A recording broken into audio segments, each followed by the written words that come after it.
My foodie friends and family, how you doing?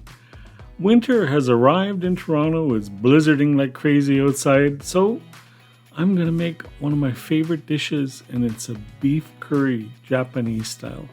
I have tried all kinds of curries, but Japanese curry roux is my favorite go-to curry recipe. In a deep skillet, I'm adding 2 tablespoons of oil. No surprise there, huh? Gonna heat that up and get it nice and hot. We want to brown the beef, so we need a pretty high temperature. I've taken 2 to 3 striploin steaks that were fast fry, so they're quite thin, and then I've just cut them up in kind of cubes. I wanted to use better beef for this because stewing beef can be really tough sometimes and you need to cook it a long time. And for this recipe, you don't have a lot of time.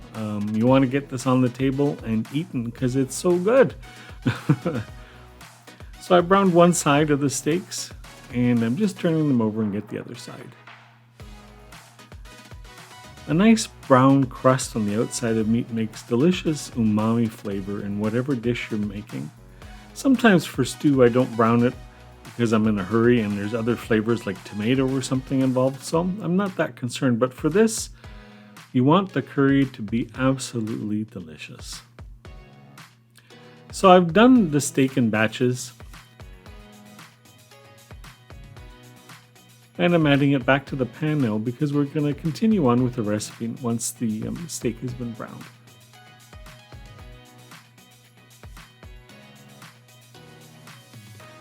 I'm adding 2 cups of beef broth. In this instance, I used a couple of beef broth cubes because I didn't have any liquid stock ready to go. But this is just as good. Use the low salt versions because they can be really salty if you don't be careful. I'm adding 2 to 3 potatoes and 2 carrots that I've cut kind of in chunky size cuts. It's typical for a Japanese curry only to have potatoes and carrots, but you can certainly add whatever veggies you like in your curry. I'm adding a tablespoon of dehydrated garlic granules.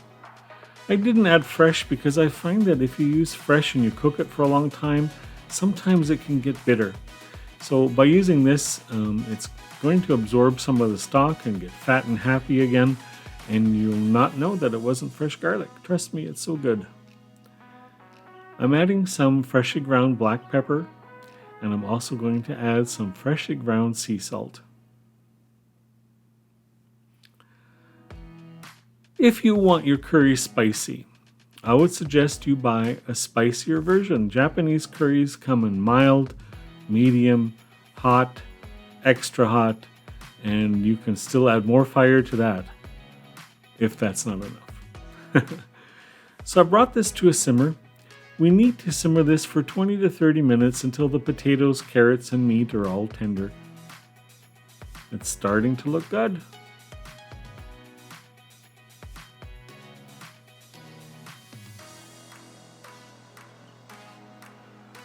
So here's 30 minutes later, and it looks kind of like soup right now, doesn't it? Well, I'm going to add some curry roux. I'm using golden, but if you have bits and pieces left over from other kinds, you can mix them together. It's even better. I'm using a couple of blocks to start. Curry roux is basically all the curry spices mixed with flour and oil and cooked until they get this texture, and then they let them cool and you get blocks like this. You could certainly make your own. As you see, when you drop in the curry roux mix, the color changes and all of a sudden a bunch of aromas come up from the pot that are just fabulous smelling. Now I've had a look at this and I see that it's not as thick as that I want, so I'm going to add some more curry roux. And this is what you can do. If you like it thick, add more. If you like it thin, add less. But it's certainly flexible. Now, since there's flour in the curry roux mix, you need to cook this out. It needs to come to a boil and cook out for a few minutes until the starch molecules expand and start to absorb all that delicious curry gravy that you've got going on in that pot. Doesn't it look good? Ah, I'm getting so hungry just thinking about having curry again.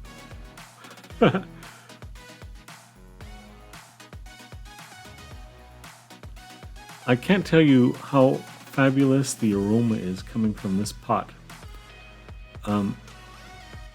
It smells and it looks delicious, and even better, it tastes absolutely delicious. You must try this if you're a curry fan. I've tried all kinds. I've tried Jamaican curry, Chinese curry, curry from powder, Indian curry, Madras curry. I like Japanese the best.